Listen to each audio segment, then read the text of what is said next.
afternoon, ladies and gentlemen. This is Robert Chappell, Executive Editor, Madison365, with the daily update for Tuesday, November 17th. It always takes like an extra second to remember what day it is.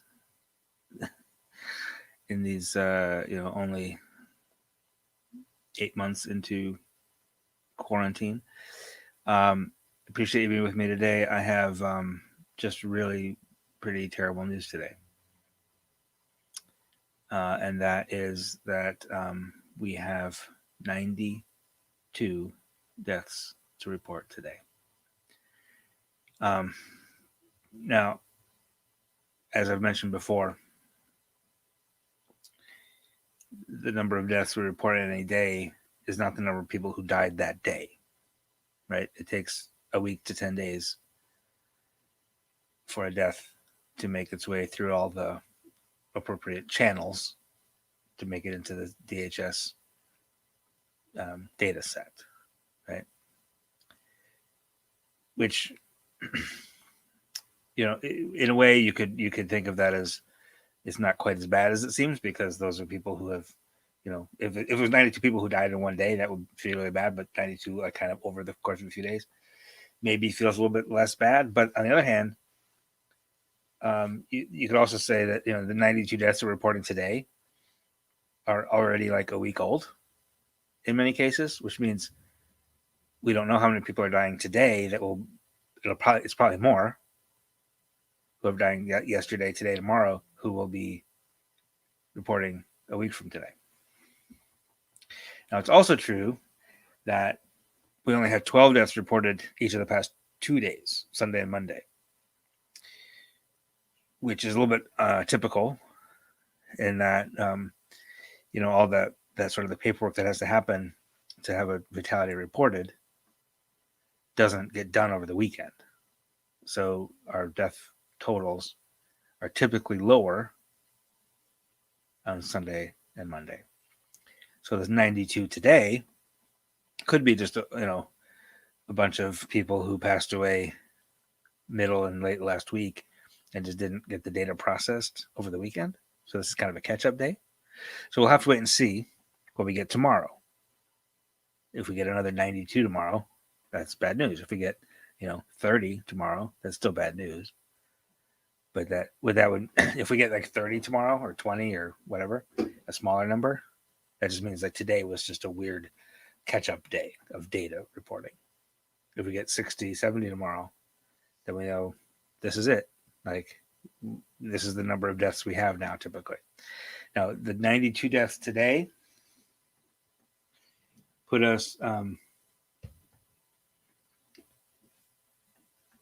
into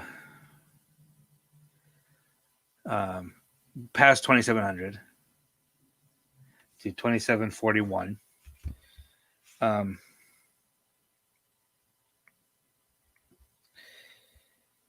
And puts our total average of deaths per day at 49.4. So just about 50, almost 50 deaths per day in the past 7 days. I'm going to talk about the ages of those 92 people who died, and we'll talk about the locations. As is usual, and as you'd expect, most of those who died were over the age of 70. But we did have one person in their 30s, 2 in their 40s, 1 in their 50s, 9 in their 60s passed away, and then 27 in their 70s, 33 in their 80s, and 19 people over the age of 90, for a total of 92 deaths. So this continues to be, significantly affecting our senior population, and those over the age of 60 and 70 are far more vulnerable. In terms of locations, I could bring this up here quick.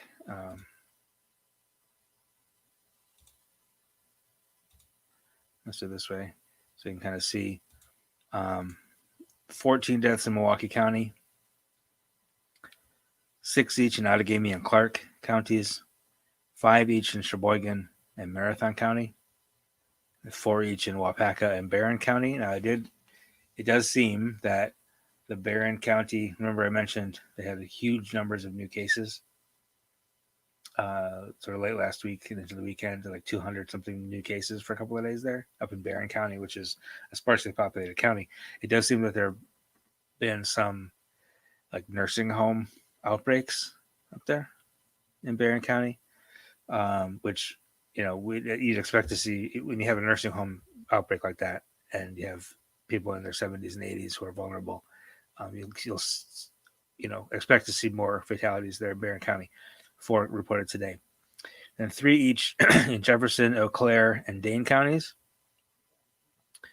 Although Dane County, in our data this morning, only reported 1 death, but the state is reporting 3. So Dane County will find out more about those other 2 in the next couple of days. Winnebago County, Waukesha, Vilas, Vernon, Ozaki, Oneida, Oconto, Marinette, and Forest all report 2. And then Waushara, Washington, Walworth, Trempealeau, Taylor, Shawano, Sauk, Pierce, Pepin, Langlade, La Crosse, Kewanee, Jackson, Iron, Green Lake, Grant, Fond du Lac, Dunn, Dodge, Brown, and Ashland all report at least 1 fatality. So that is 40 different counties reporting at least 1 fatality. Over half of Wisconsin's 72 counties reported at least 1 death today. In the meantime, again, those deaths reflect cases from 3 to 4 weeks ago. That's how long it takes for somebody to go from being infected to dying. On average, typically, some go faster, some take longer. But generally speaking, if you look at the cases, the number of cases we had 3 or 4 weeks ago, those are the people who are dying today, which means that our deaths 3-4 weeks hence from now will be even very likely higher than what they are now. I did some math. I expect right now we're approaching 50 deaths per day. I would expect that to be around 57 or so by Thanksgiving, which is late next week. And I think we're looking at mid 80s by the middle of December. That's a conservative number. It might be as high as 90.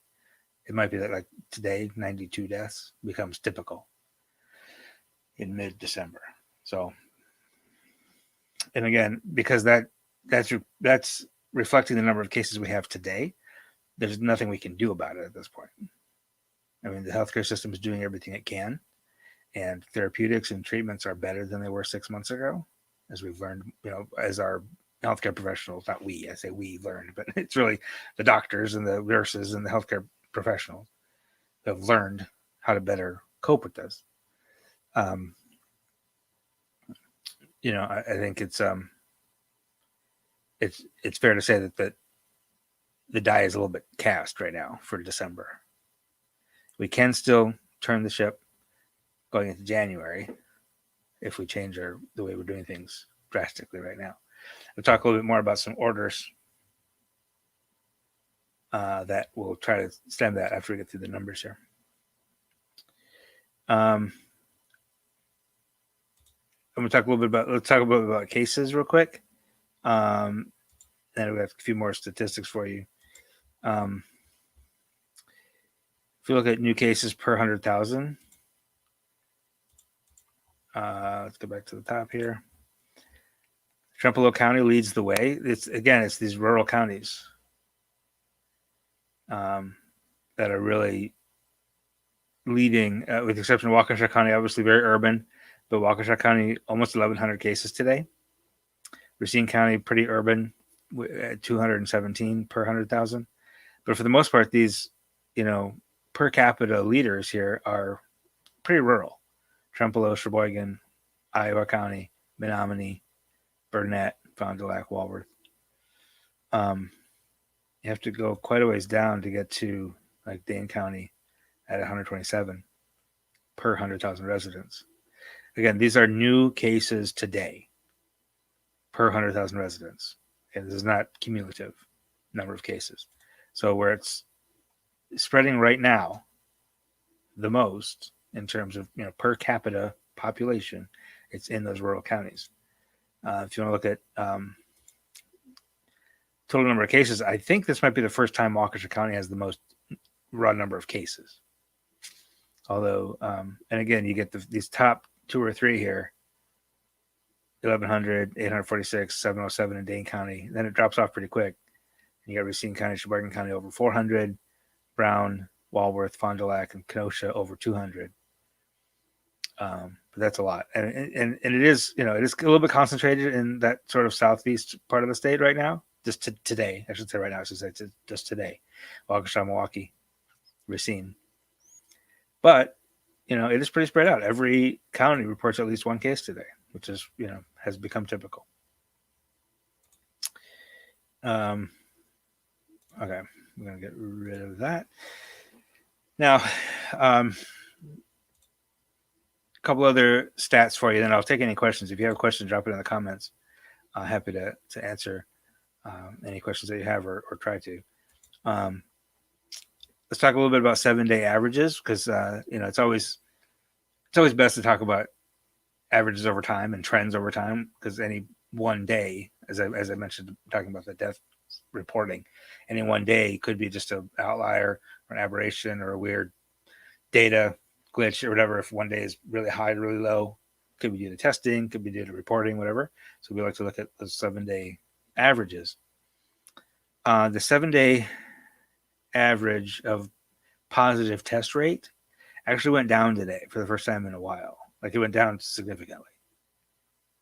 Significantly is overstating it. But usually if it's within a couple of 1 or 2 tenths of a percentage point, I see that as remaining steady. But it went down almost a full percentage point to 35.4. Now that's still like the state is on fire kind of bad. But it's not, a couple of days ago we were pushing 37. I wouldn't anticipate that becoming a downward trend. I don't see any reason really that would be that would continue a downward trajectory. But any day that the 7-day average doesn't go up is a not terrible day. Okay. The number of active cases has also gone up to 72,300. That's still about 22. Let me just double check this to make sure I'm saying the right number. About 22.3% of all cases we've ever had are currently active. That 22% has been pretty steady for the past almost month now. Basically, whatever our total number of cumulative cases has been, roughly a little bit over 22% of them have been active. And now that means 72,344 cases currently active, currently contagious, hopefully currently isolated, right? The number of cases per day over the past 7 days, average that has gone down just slightly too at 6,326. We did have, over 7,000 again today. I've been talking about the deaths a lot, but I kind of neglected to say the number of new cases today, 7,090. We were over 7,000 4 consecutive days last week. And then we had 3 days under 7,000, and now we're back over 7,000. But it's also, we had 10,000 more tests today than yesterday. Over 22,700 tests reported today, of which just over 30% were positive.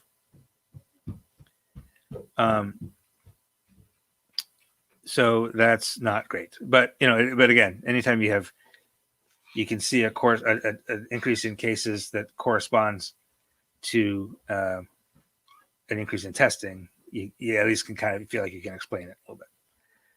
All right. What else? As I mentioned, the 7-day average of deaths is 49.4. That's It's just, I don't know. It's just bad.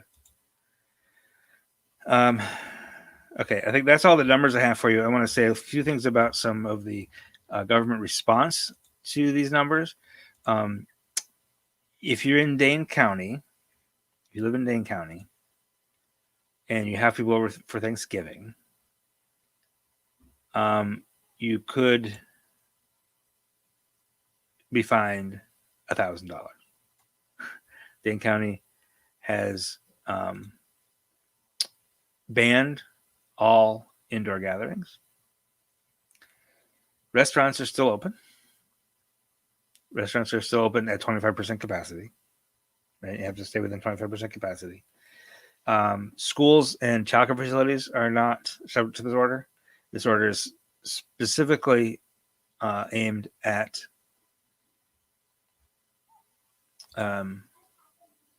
private gatherings. They're not going to send police to knock at your door. They're not patrolling. They don't have the resources to do that. They will respond to complaints. So if your neighbor calls them and says there's 100 people at my neighbor's house for Thanksgiving, they'll come over and they'll give you $1,000 ticket. It's not so much about enforcement even, really. I don't think they want to enforce it. They just want to let you know that this is serious. And if you want to follow the rules, and people, generally speaking, want to follow the rules, whether or not there's actually a threat of being caught. You know what I mean? Most people, even if you're probably not going to get pulled over for speeding, most people just kind of don't speed. We know this is what the speed limit is supposed to be, so we're going to kind of stay around there. You go a little bit over, and they'll let you go a little bit over. But you know that the speed limit is there for a reason, and we all kind of abide by it, right? Even if we know, even if we know we're not going to get a ticket. Same thing for this. They just want you to know this is serious. We have to stop it. We have to stop these. We have to stop the birthday parties and the get-togethers. We have to stop going to each other's houses thinking that, oh, it's okay, it's just a few people, because that it's just those few people. That's where it's spreading. Those few people get together, and you have one person there, and there's 5 other people, and all of a sudden now you have 6 people get it, and they're going to spread it more. So that's what the county is trying to accomplish there. At the state level, I regret to let you know that I am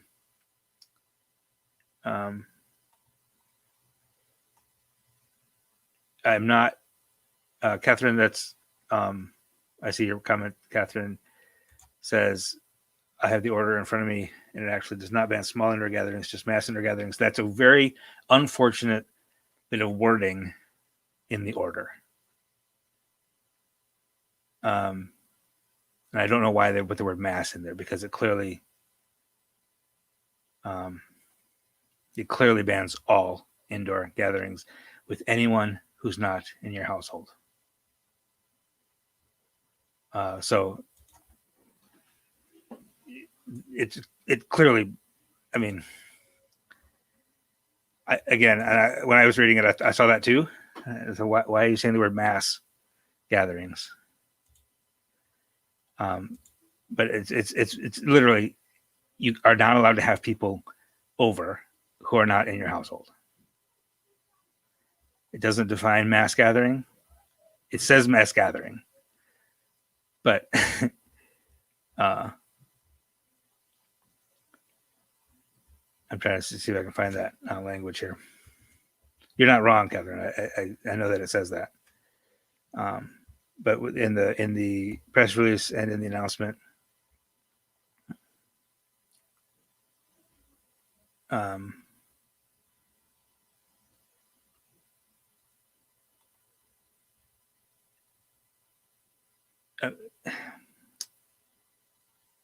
it says mass gathering is a planned event with a large number of individuals in attendance, such as a concert, festival, meeting, training, conference, performance, show, or sporting event.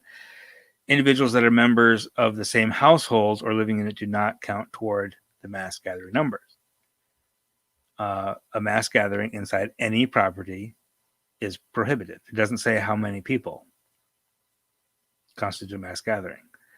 It's basically a mass gathering under again, this is not very well written, but it's very clear from the press release and from the press conference that they had that it's any planned event with people that aren't a member of your household. And any mass gathering inside is prohibited, and a mass gathering outside is permitted only with 10 or fewer people. So if the limit on outdoor gatherings is 10, and the limit of indoors has to be, basically 0. Now, childcare, schools, that kind of thing are still okay. Restaurants and bars are okay.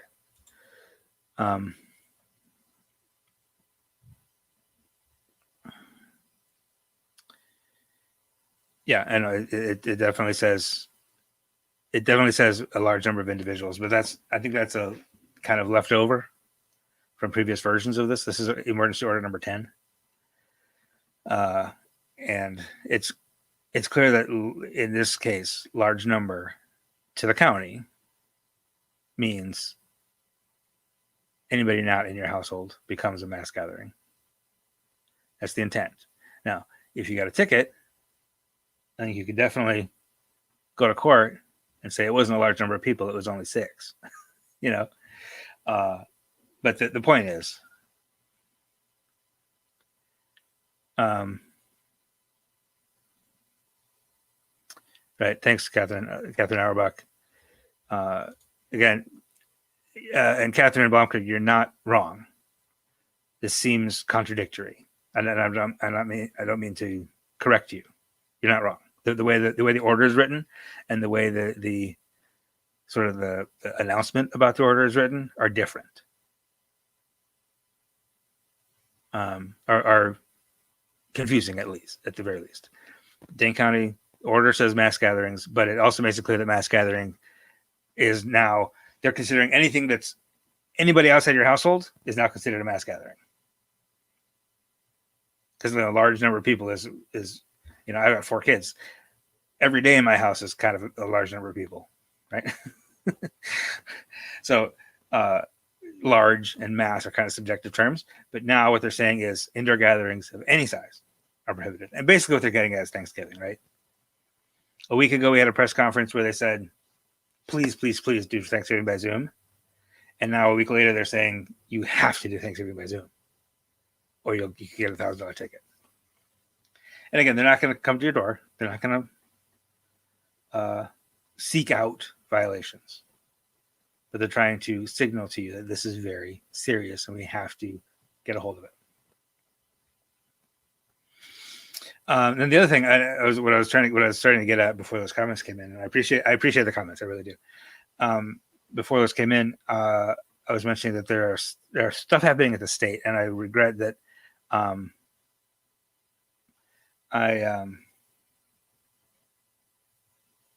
don't know all the details of the state orders because I was working on other stuff while that was happening.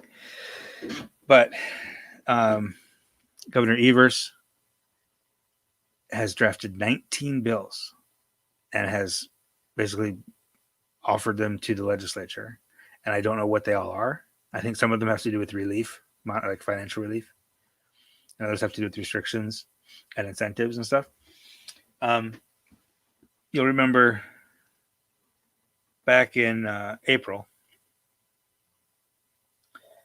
when the legislature was, getting ready to sue over the Safer at Home order, Robin Vos, the Assembly Speaker, and others said that they were working on bills. Like the legislature was working on a plan, was working on legislation that would address the pandemic. And today, for the first time, Robin Vos came out, and you remember, last week the governor had his little address asking people to stay home, and Robin Vos said, "I called the governor. We're going to work on something." Today he had a press conference and said they do not have any bills. They've not drafted any bills. They have not convened in session for 6 months. He wants to release some more funding. We have CARES funding that runs out in the end of December, so Voss understands that. Understands we could probably release some and come up with some funding to support small businesses and stuff like that. But that doesn't. I mean, that helps with what's already happened. That doesn't really help solve the problem of the virus spreading itself, unless you can give people enough money to close. If you can give every bar in Wisconsin enough money to close for a month, that would go a long way toward actually stopping the virus. But I think what he's talking about is helping people helping businesses make up for money they've already lost, which is great too. Like that's also really important, but that wouldn't slow the virus down now, right? But he's also talking about funding he wants to double the number of contact tracers, which would also be great. And would have zero impact for about 2 months. Because you got to go through the process of hiring and training those folks. And most counties are simply not contact tracing now. They're just not. They just can't. They can't keep up. So doubling the number of contact tracers in Dane County, in Milwaukee County, in Barron County, whatever, would do some good. In February. So good, but it's really difficult to make the case that you want to do something when you come to a press conference and talk about ideas. 8 months in, you've had ideas. The governor has not only many executive orders that you have sued to stop, but also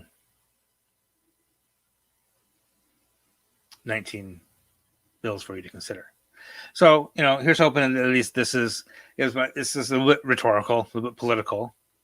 This sort of dueling press conferences is kind of a standard thing when you have split government.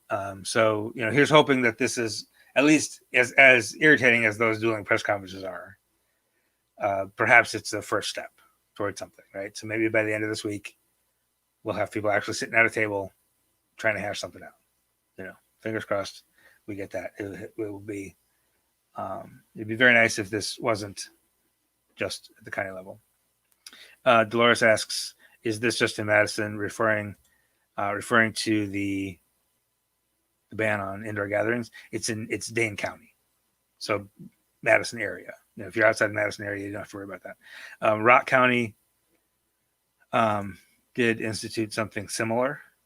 I think it's not quite so strict, but basically what Joe Parisi, the Dane County executive, was saying is that it's really hard to do this on a county by county basis because people are so mobile. People are moving around all the time and spreading virus everywhere. So it's a little hard to do on a county by county basis. So it's good that Rock County and Dane County are kind of on the same page. It'd be nice if more counties did. Counties typically have more authority in this kind of stuff than the state does, because it's governed by a different set of statutes that are more likely to withstand a court challenge. So I think somebody will sue Dane County over this order, I'm almost certain, but it's far less likely to be overturned than if it were at the state level, just because of the way the state statutes are written. I do expect the statewide mask mandate to be overturned, which I don't think will change much because it's not really being enforced anyway. Gina, who is our Rock County person, Gina runs Rock County Jumpstart and the Beloit Black Business Expo, which I will have a story about tomorrow. I just talked to Gina this morning about that. Thank you, Gina. Rock County is back to phase 1, meaning a lot of restrictions on businesses and gatherings and things like that. Catherine notes that, but just said it's too bad. A few more minutes weren't spent making sure the language of the order matches the intent. 100% agree with you there. Mixed messaging on this kind of stuff is never good. I agree with you 100%, Catherine. Thank you.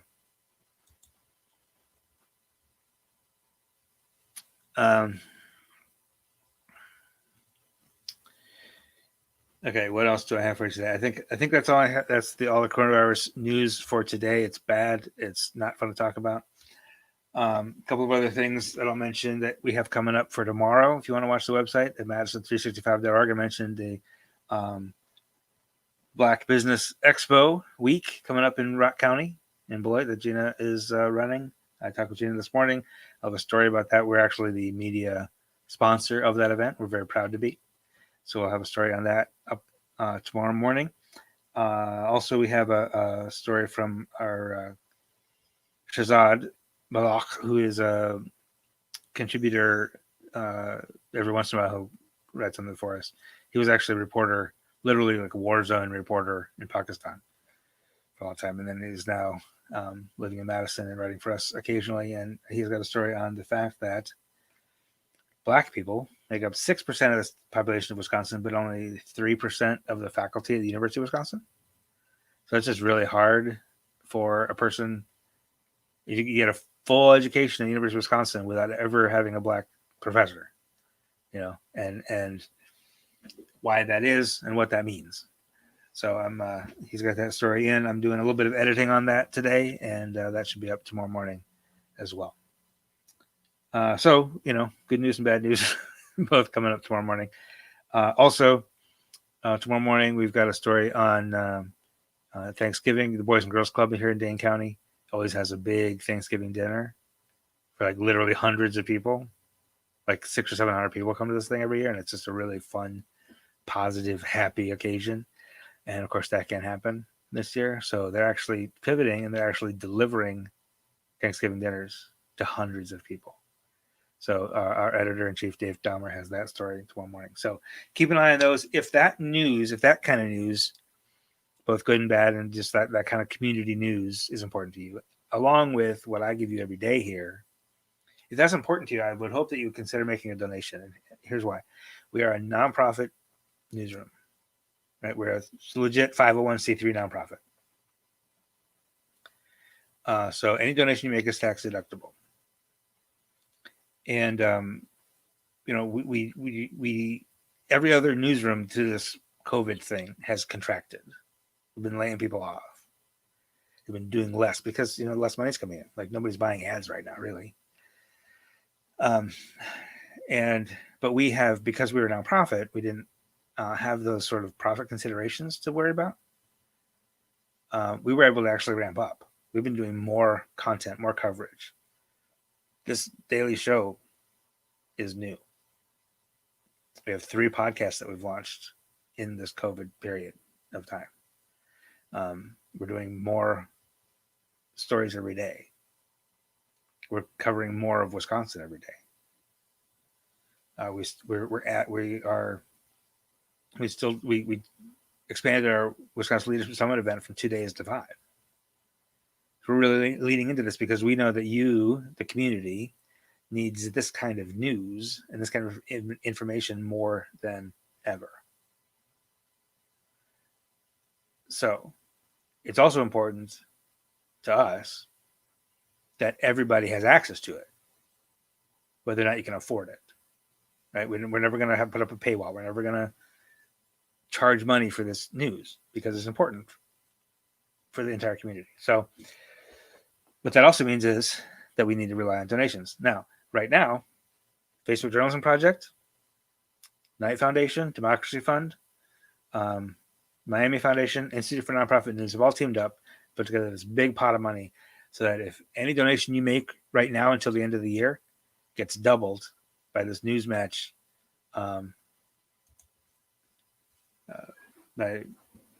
program. We also found out just yesterday that the first 7,000 we get is tripled. Facebook Journalism Project, through the DEI Fund, the Diversity, Equity, Inclusion Fund, is pitching us another $7,000.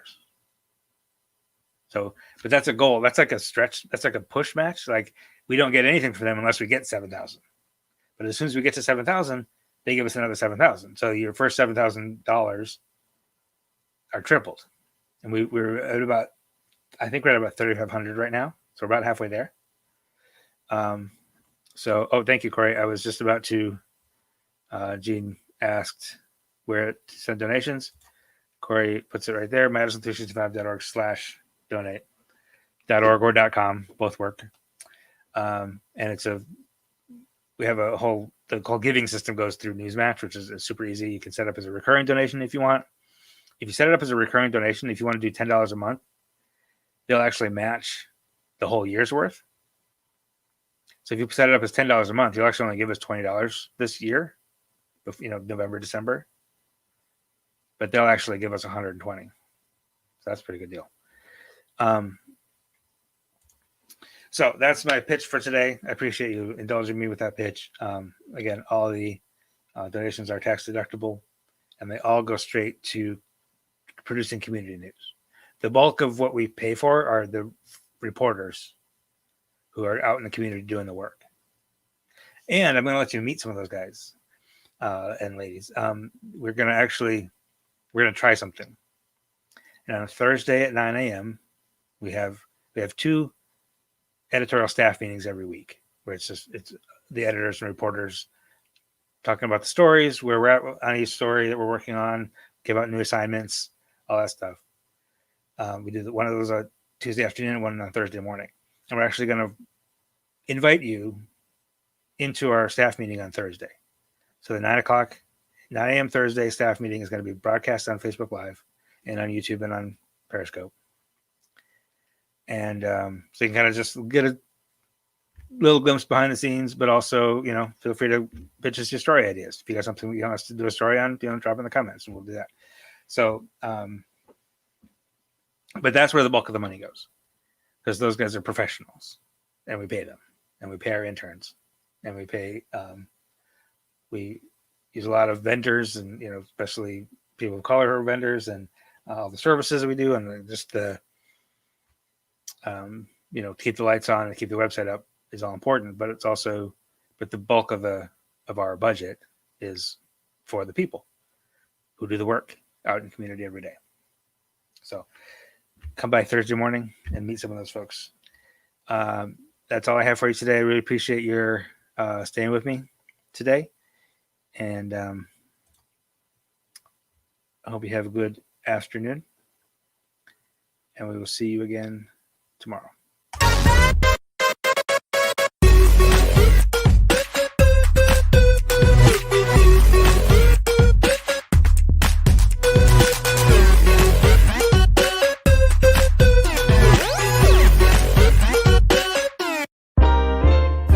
This is 365 Media.